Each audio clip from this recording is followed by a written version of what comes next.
సోమేష్ కుమార్ మాజీ chief secretary, ఒకప్పుడు Vijayawada GHMC కమిషనర్గా కూడా చేశారు. ఆయన కేసీఆర్ సన్నిహిత ఐఏఎస్గా పేరు పడ్డారు. ఎందుకంటే ఐఏఎస్లు ఐపీఎస్లు అసలు ఎవరిని కేసీఆర్ దగ్గరికి రానిచ్చేవాడు కాదు. ఆయనదంతా రాచరికపు మనస్తత్వంతోనే సాగింది.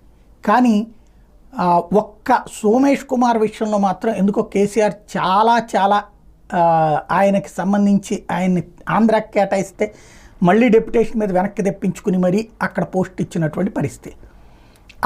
దానికి అనుగుణంగానే అక్కడ టీఆర్ఎస్ వాళ్ళకి చాలా పనులు చేసి పెట్టారు అన్నటువంటిదే ప్రధానమైనటువంటి ఆరోపణ, ఆగ్రహం రేవంత్కి కూడా.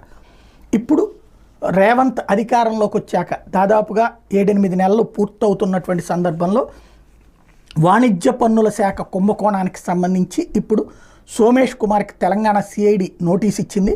1400 కోట్ల రూపాయల స్కామ్ జరిగిందని సిఐడి గుర్తించింది.